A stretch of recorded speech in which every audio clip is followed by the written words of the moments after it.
You know, if I'm going to be completely honest with you guys, just figuring how the new year was going to start since last year, we were all so excited for last year to end. And just one bit of it, when we were going back to the theaters, figured just one movie would have at least gotten us hyped up for next year. Just one. And it was a particular one that was most hyped up last year. But no. And you can see right here why I have a Band-Aid right here. Kept banging my head after this.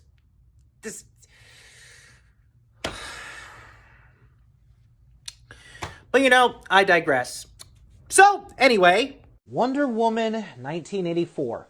Again, with the short title Wonder Woman 84. Don't know why I needed that title. Anyway, recently came out last year, basically, near the end of December, and was one of the biggest hyped films of the year.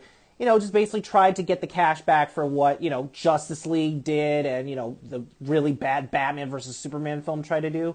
But for the most of it, it came off the success of the first Wonder Woman movie, which was an instant success.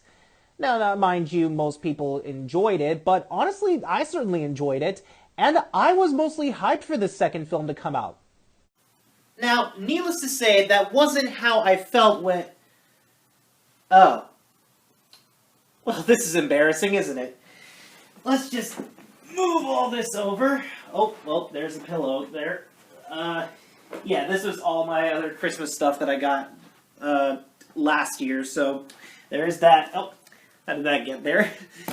Yeah, haven't used this chair in a long time since my old channel. So, it's going to feel good to sit right down on it. But yeah, like I said, needless to say, that's not how I felt when and after I went to the theaters. Because yeah, me and my family did this for like a Christmas thing. After we were doing our Christmas party thing, we were going to go and see the movie and see exactly how it was. With some family members, of course. But yeah. My opinions definitely changed after watching the movie, and still feel the same after watching it. But yeah, I'm not going to give my final thoughts till after I give you the quick synopsis if no one has seen it. It's kind of a quick review also of the movie, just to get it out of the way, and my own personal opinions are going to go into this also as we go along. So yeah, how exactly this is going to work, give me a second, let me scooch up just a little bit so you guys can see me better. But yeah, how this is going to work, I'm going to give you guys the quick synopsis of Wonder Woman 84, and a little review of it, basically, and then we're going to go into my final thoughts and how I feel about every individual thing about the movie. Just having to sit there and talk about it doesn't really make any sense, but that's basically how this is going to work. So, without further ado, let's get ready to get our lassos of truth and our invisible jets, which is the one thing they put in this movie instead of the... You know what? I'm going to get to that in a bit. But anyway, with that being said, let's dive right in. Shall we? And now we begin. So, this movie really doesn't pick up where the first movie left off, considering it's been a long time since I've seen the first movie in general, basically. A really long time. Hopefully they put it on HBO Max, considering they're putting the second movie on HBO Max.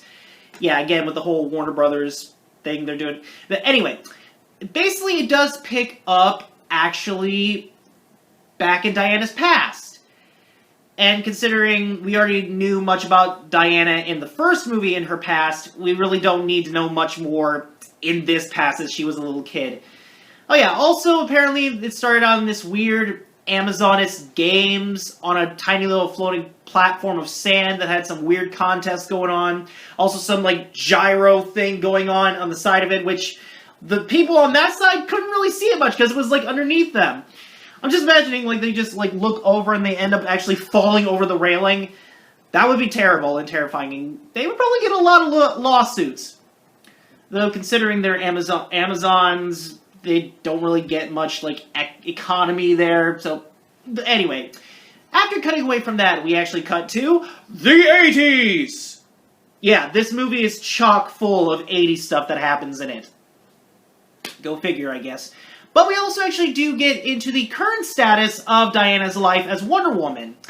Though she's still trying to keep it a secret, her secret identity, basically. Gonna be kind of hard when you save the entire world in the first movie, Wonder Woman. So yeah, basically hard. Oh yeah, and she's also still grieving over the fact that Chris Pine's character died in the first movie. Again, don't really remember his name because it's been a long time since I've seen the first Wonder Woman movie. Yeah. Anyway, Diana now works as a museum tour expert, curator. Not really explain what her job is.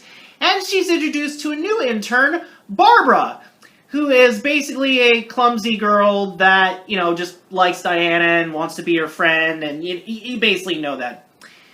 And surprisingly, we cut to the villain of our movie, Max, a oil guy. Yeah. DC is running out of ideas to basically use as villains for their movies. Oh yeah, but he's apparently a bad businessman when it comes to oil. And he also has his son, who doesn't really want him to be rich and powerful, but just wants his love and attention.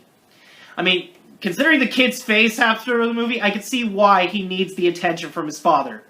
He just needs all the love and support that he can get. Anyway, the basic main plot point MacGuffin for this movie is a wishing stone. That is kind of explained about the wishes a bit later in the movie, which I'll also get to talk about it also. So yeah, basically Max's plan is to go to an event that's going on, and this is all after Diana makes a wish on the wishing stone, which is to basically bring Chris Pine's character back to life. Which the movie doesn't really explain how he's brought back to life. I mean, he's somehow inside this random guy that shows up at the party, and all of a sudden the camera pans away from the back of Diana's head something, and it's him. Doesn't really explain how he got inside this random guy at the party. In fact, I really don't want to know how he got inside. Anyway, so yeah, Max basically steals the wishing stone, and instead of basically, wishing to be an all-powerful oil guy or be the richest man in the world, he wishes to be the wishing stone itself. Literally the dumbest wish any man could make. Just saying, people, because it's a really, really dumb wish that he made. But I get it. I get the fact that maybe if he becomes the wishing stone, he can be like an all-powerful rich guy. But here's the backfire way of that the wishing stone works. Not only is it destroyed, but every time he makes a wish with someone, it basically hurts him and makes him weaker. Also, somehow giving him the power to take anything else at the end of it.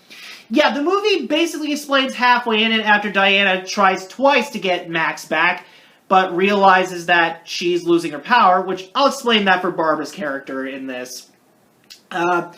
Basically, the wishing stone is like the monkey's paw. You know that old story with like the old couple that got a monkey's paw and wanted to bring their son back? But apparently with the wishing paw, there's consequences tied to the wishes. So yeah, basically Diana also had part of it with her wish with Chris Pine's character. Again, not really explained in this movie. And Barbara also had a part of it because she made a wish that she would be like Diana, strong, beautiful, and, super smart. Basically meaning take half of Diana's powers and give it to Barbara.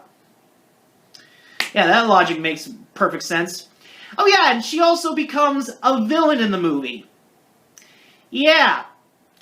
The only reason she becomes a villain is because she doesn't want to revoke her wish to be like Diana. Yeah. No evil alter motives, whatever the word is. She's evil because she doesn't want to give up the power that she has. Oh yeah, and speaking of Barbara, since we're basically nearing the end of this movie, which is a quick review by the way, we basically see Barbara again as Cheetah. Cheetah, one of the most notorious Wonder Woman villains, is in this movie. Again, DC is trying to do the same thing Marvel did with their earlier movies. Add a bunch of villains, for the fan service, basically, because, we want to see villains appear in more superhero movies. No, we only want to see one villain. So yeah, basically, Cheetah's easily defeated. There's also this golden Amazoness plot point armor that Diana has, which barely does anything in her fight against Cheetah. She's basically powerless against Max, even though she revoked her wish, and yada yada yada. So she basically uses her lasso of truth to tie around Max to basically speak to the people of the world to revoke all their wishes. Don't know how that works, because we know for a fact the lasso of truth can basically just make anyone it ties up tell the truth. Not make it connect with the entire world like you're a freaking camera or anything. So yeah, bottom line, Max revokes his wish. He's back with his son. Diana falls in love with the guy for some reason. Again, really don't want to know how Chris Pine's character got inside that guy. And again, for fan service, the original Wonder Woman from the original TV series comes and makes a cameo at the end of it when something bad is happening. Just for a quick cameo, people. Getting really sick and tired of cameos, you know that? So, with my quick synopsis and review of the movie done, I think it's time we get to the final thoughts. So, what are my final thoughts on Wonder Woman 84? Yeah, this movie's boring. Yeah, I'm going to be completely honest with you. A lot of you are probably going to hate me on my opinion on it, but it is just a boring film. Now, then, needless to say, it's not the worst movie I've seen, basically, because there are plenty of other ones, but this is just a boring movie. But honestly, I'm going to get my final thoughts out of the way, and I figured I'd start off with the good stuff and then end off with the bad stuff, because there's a plenty bad stuff in this movie to talk about. One of the biggest good things about this movie is the acting itself. Well, not a lot of the characters have the best acting with like the dialogue that's given with them. A few come to mind with it. Most of the dialogue is good and the acting itself is good. The actress playing freaking Wonder Woman's really great. She's always been great since the first movie, and surprisingly Justice League and Batman vs. Superman. God, that movie still sucks. But yeah, Chris Pines does an amazing job coming back, even though it's not for a long time. And some of the other cast members, like the extras, do a pretty good job. And probably one of the big positives of this movie is the action itself is really good. For the most part. Again, movie's boring in some parts, and some of it with the action is really good. The fight choreography is really well done. I will give credit to the fight scene that they did with Kristen Wiig's character, Barbara, which I'll talk about her in a second. And basically between her and Wonder Woman, that definitely was an enjoyable fight scene to watch. But yeah, let's get to the bad stuff. And now, let's talk about the bad things in this movie. And believe me, there are plenty of bad stuff in this movie. For example, let's talk about the effects in the movie. They are horrendously bad. I mean, I get it, the fact that, like, the virus was going on, and I'm pretty sure they already got the filming done for most of the practical action effects, but you could at least done a little bit better with the CG in this movie, because it is so bad. Like, I've seen bad CG before in movies, but this one is just really worse.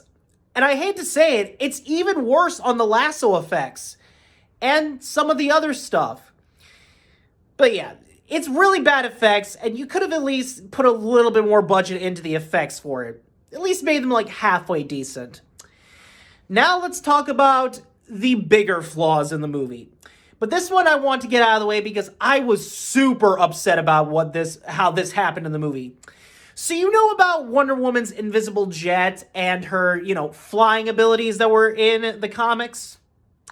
Yeah, it's not until this movie that they get introduced. And I was just sitting in the theater just like, are you serious? It's this movie now that you introduce her freaking invisible jet and her flying powers. Not in the last movie. But now that I think about it, I guess it could make sense considering she was in like the old like Civil War stuff and they probably didn't have like jets like that. So I guess I'll excuse it for that, but still, come on! You could have at least done it in the first movie as like a gift that she got. Like, because she mentions it's like some kind of invisibility spell that she remembered from the Amazons or whatever. But now, let's talk about the absolute worst thing in this movie. The villains. I'm not saying the actor that played Max is bad. I mean, you obviously know him as Mando from The Mandalorian, which, by the way, if you guys have not watched seasons 1 and 2 of The Mandalorian on Disney Plus, I highly recommend you guys go watch it now, because I finished watching season 2 last year, and it was awesome! The very last episode was really good. But yeah, for the dialogue that's given for Pedro, he does okay. But it's like such a cartoony, over-the-top villain that we got in the movie, and it just was horrible. Again, worst wish you could have made for a freaking DC villain. And then let's talk about the addition of Cheetah. I know most of you probably already know the origins of Cheetah, but let me give you the origin of Barbara as Cheetah. She basically was an archaeologist that went down into the deep jungle in Africa and managed to find this shrine to cheetah gods or whatever. And she found this guardian that was dying and decided to give the powers off to Barbara. But basically, they gave her a mix of leaves, berries, and other sorts of potions that would basically give her orange skin, black spots, and all the qualities of a cheetah. Oh yeah, and a tail too. But then also the fact that the cheetah spirit inside of her basically wanted to be a virgin and Barbara didn't. So she would kind of feel a sensation when she got the taste of blood and stuff. This movie shows how much DC, not DC basically, but the film companies don't want to follow the comic books whatsoever. I get it, you want to try to get an original thing for characters and whatnot, but come on, making her a nerdy girl that we've seen a ton, especially in superhero films, and basically give her the powers of Diana? Yeah, don't even explain how she became a cheetah. Don't explain that whatsoever, movie.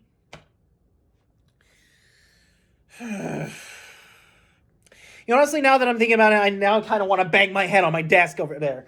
Not a desk, but a drawer. I'm just kidding. I don't really want to do that. That'll probably kill me. But yeah. And I had to clear my throat there for a second. I was almost going to lose my voice there. But yeah, bottom line, my final thoughts for Wonder Woman 84. Not the worst movie I've seen, but it does a lot of dumb decisions in it. Mostly a boring, average movie with some decent action in it and some decent acting and some very talented actors, actually. Again, I don't have a problem with Kristen Wiig, but, this was not the best role for her, literally. This was probably the most bland role she could ever play. And she's a very funny person. But yeah, my final thoughts on Wonder Woman 84, bland, boring action movie. Would not go see it again. Not even go watch it on HBO Max again for any kind of extras. So yeah, that's my review, guys. I really hope you enjoyed it, and I hope this video is long enough to get at least some good content out of it and stuff like that. And if there's any movies you want me to do a review / final thoughts on or something like that, I don't know what I'm going to call it, but we'll figure it out anyway. Anyway, with that being said, thank you guys for watching this video. Let me clear my throat there for a second because I get a lot of spit and phlegm coming up. But yeah, thank you guys for watching this video. Don't forget to hit the subscribe button and click on the notification bell to get notified for new content that I'm doing. I'm trying to do best on that. Anyway, with that being said, I'll see all you awesome fans later.